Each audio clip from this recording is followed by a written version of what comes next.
All right, y'all give them another round of applause.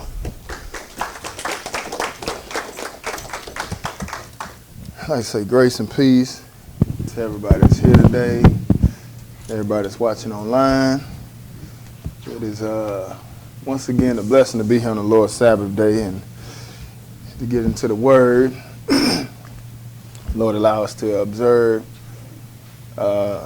Feast of Pentecost last Sunday, and that was a blessing considering the times that we're in and all the stuff that's been going on around us. The Lord has allowed us to be able to still today regarding police brutality on the black man, sisters and brothers. It's obvious that it needs to be addressed. But we just have to ask ourselves how, though, in the form of, why is this happening to us? Why do we continue to, catch all this hell? Why do we get treated like second-class citizens? We got the right questions, but we just don't want the right answer.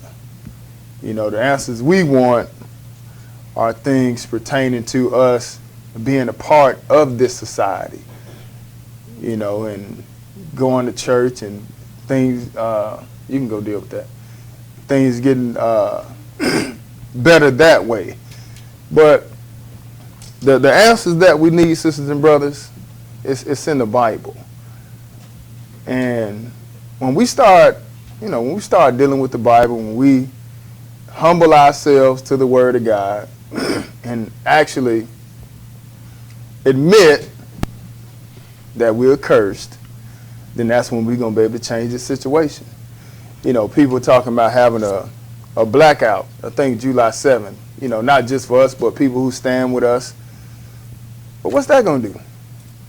I mean, I'm just asking general questions. Like, what is that going to do, sisters and brothers? Like, you boycotting big retailers, big box stores and stuff like that. I mean, in case y'all haven't paid attention, they can print money when they want to print it. And they can bail out who they want to bail out. So what is that going to do? So we do all this stuff. Try to get the people's attention, Black Lives Matter and stuff like that, but we don't pay attention to the root cause, sisters and brothers. And the root cause to this problem that we're dealing with, which is something we have to address almost every year. I think about a year and a half ago, I did a class called God, the Answer to the Black Man's Problem. Because somebody else, it was something else, same thing. And once again, we're in the same situation and we still keep ignoring the problem. And the problem is, sisters and brothers, that the Lord has anointed this people, the black man that's been scattered throughout this world as captives. He has anointed this people, chosen them to do a specific job and represent him, and we have not been doing it, sisters and brothers. We understand, and everybody, for the most part, know that when it comes to the Jews, they are the holy people. Well, we're those holy people, sisters and brothers. That's why, if you look at the title, I called it God's holy people, because we are his holy people, right? He did sanctify us and set us apart as a holy people. But we cannot ignore the fact that we are under the curses, sisters and brothers. And that's what we're going to look at today because, like I said last week, I understood and I saw it. I see what's going on. I've been seeing it go on for years. And I'm sure, like I said, people before me have been seeing it go on. But it's just that, nobody really want to, deal with the root issue, sisters and brothers. It's like you trying to warn people and letting them know of impending danger, but they still want to go their own way. But you're trying to let them know, look, that way is not the right. Walk through these curses today, sisters and brothers, because it's undeniable. It's a sign that God put on us. These curses are for a sign and for a wonder. So a sign is going to identify something or somebody. In this case, if you want to identify who God's chosen people are, his holy people, all we have to do is look at these curses and see who they fit. And they fit us, sisters and brothers. But we're going to find out who his people are, and then we're going to look at some of these curses. Because we go through the Bible, and for the most part, we don't really look at these curses. But we're going to go through these curses today, sisters and brothers. And we can't go through all of them, but we're going to go through a good bit of them. But let's open this up in Isaiah 44. We're going to pick this up at verse 1. And Lord, he laid it out very clear, almost verbatim, about what he was going to do if we kept his commandments. And he laid it out there almost verbatim, very clear what he was going to do if we disobeyed. And I hear a lot of people saying, we blessed. You talk to people, they be so spiritually deep. You ask them how they doing. Oh, I'm blessed and highly favored. How are we blessed and highly favored? When we filling up the prison houses, we killing each other, sisters and brothers. That's what I don't understand. I made a lot of people mad this week. I asked to post on Facebook. I said, why is it that we get mad when the police kill us, but we don't protest and march when we kill each other? And you got a lot of black people came out mad as hell about that. But let's face it. Why aren't we trying to stop all the killing that's going on in our neighborhoods? If we care so much about black people and black power, why ain't nobody stopping that? Because please don't give me the nonsense about where the police, he's in a position, he's supposed to uphold the position. Look, if y'all don't know anything about history, on the Constitution, you are 3/5 of a man. They would never subject to upholding anything when it came to us. So I don't know why we think it fit us now. But what about us as an individual? You do know that on the radio, there's music that's being played, which I did, contribute to that years ago. But music about you, fornication, us sleeping around. There's music about drugs going on, right? If y'all listen to it, drugs on the radio, sex all on the radio. We can't even turn it to a state. Look, you turn it to a country station, you ain't gonna hear nothing about that. You gonna hear about how they have their happy life. Soon as you turn it to the black people radio station, they talking about drugs. They talking about killing each other. They talk about sex and everything, sisters and brothers. It's crazy. Talk about adultery, sleeping with somebody else's wife. I can just point out something that was years ago, but everybody liked that song, Keep It on the Down Low. Y'all remember that long time ago? They still talk about it now. Look at TLC back in the day. They had a song called Creep, didn't they? But this is the type of stuff we encourage this type of stuff. This is all foul and wickedness that we promote in our communities as black people. When somebody else come in, we have an attitude about it. It's like, nah, look, you can't come in and kill us. Let us kill us. Let us shoot each other. But don't you come in and do it, because we know you really part of the KKK. But we don't say nothing about what we're doing. And that's an issue for me, because we keep allowing this stuff to go on. Keep allowing this stuff to go on, sisters and brothers. Ain't nobody really addressing that. But we have to address the elephant in the room, is that we have to deal with what we are encouraging, sisters and brothers, before we can get mad at somebody else. I ain't saying what they're doing is right. But how you gonna try to set an example when how you gonna try to march against what they doing when you're doing it to yourself, sisters and brothers? So we have to stop and turn back to God. Then maybe somebody else, or maybe the nations will start having respect for us. It's like we're whores.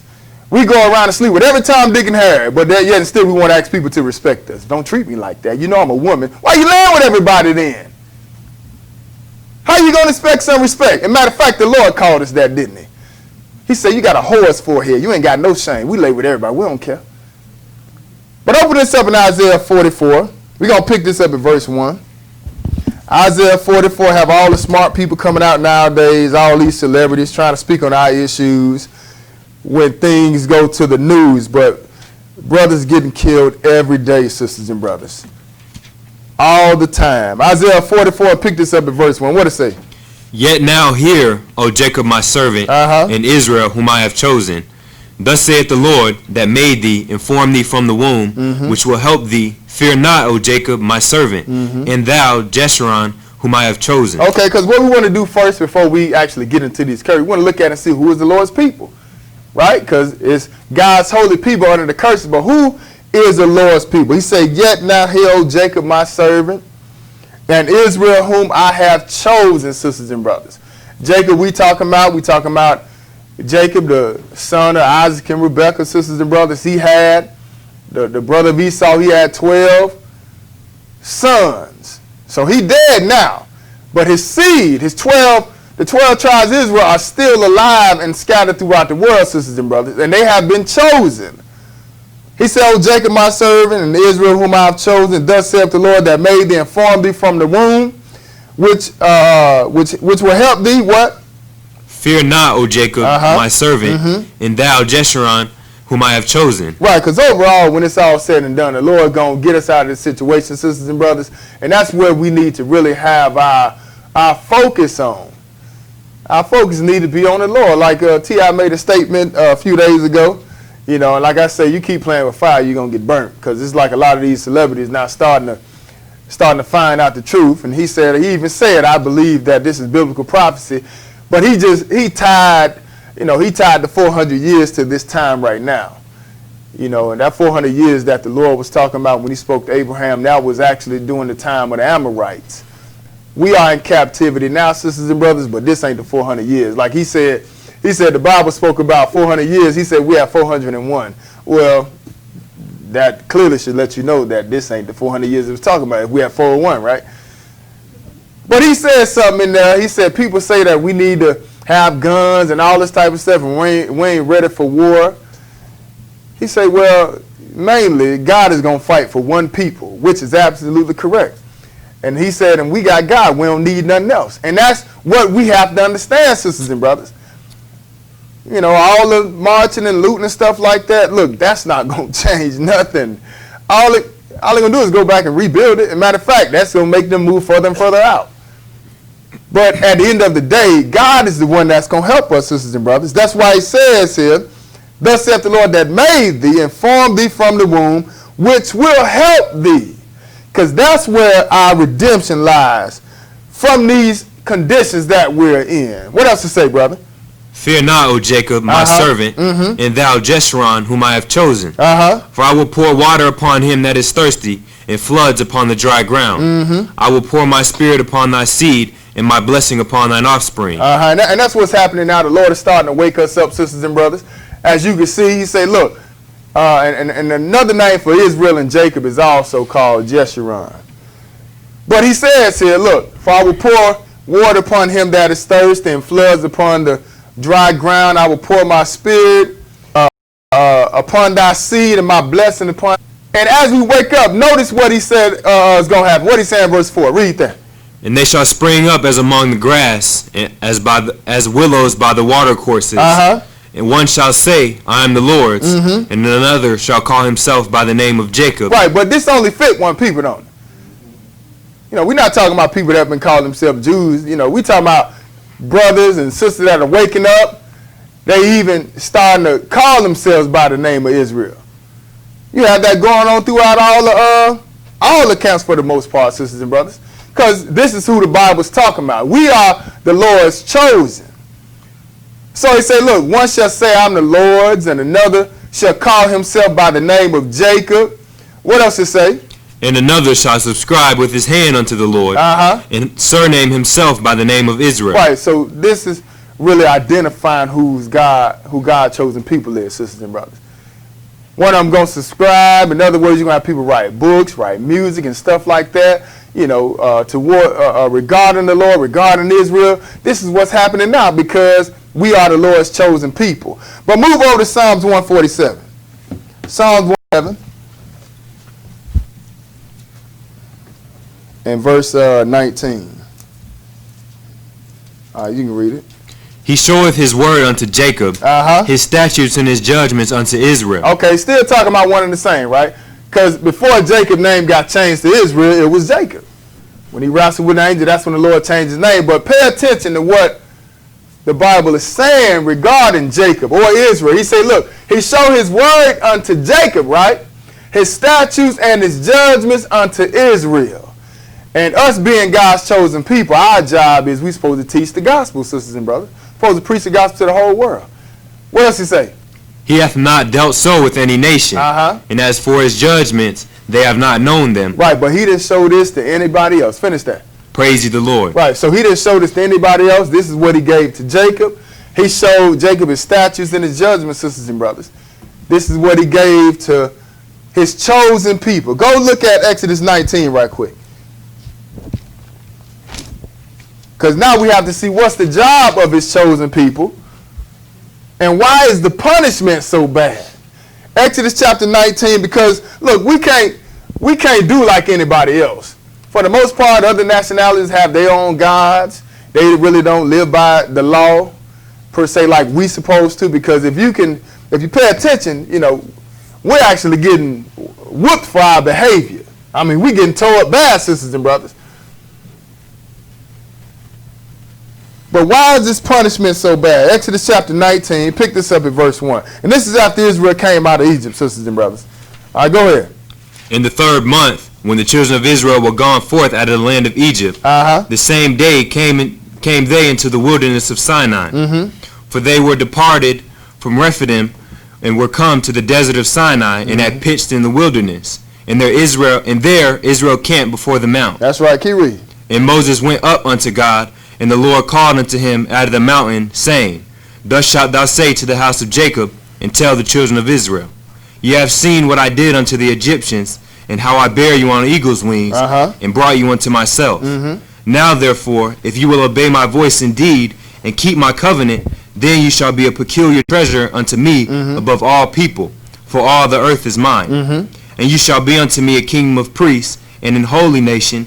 These are the words which thou shalt speak unto the children of Israel. Okay, so now I just want to read here, come here so we can see how important our job is, sisters and brothers. If you pay attention to what the Lord is pointing out here, this is after he delivered us out of Egypt, and he just highlighting everything that he did for us, because now it's time for us to come into this covenant. But he also laid out here our job, sisters and brothers. And verse 4, he said, look, you have seen what I did unto the Egyptians, and how I bare you on eagle's wings and brought you unto myself. Now, therefore, if you will obey my voice indeed and keep my covenant, right? Then you shall be a peculiar treasure unto me above all people. Is mine. And he said, you shall be unto me a kingdom of priests and a holy nation, sisters and brothers. But he's still talking about Israel, and our job is to be a priest to the world, right? See, that's what we have to understand. Everybody wasn't called to be a priest to the world. And you may have some other people, even people inside of our own nationality, feel like what we preach is racism. Like, I had somebody practically cussing me out this morning on Instant Messenger. Just woke up, like, you preach that racism. I used to like you, but I don't like you no more. How's it that you go from rapping to the strip club to this extreme? I'm like, well, the Lord changed me. I'm like, strip club? I ain't never rapping no strip club. What you talking about? But the point is like, hey, and this is Gentile. I'm like, bro, I don't even know. But the point is that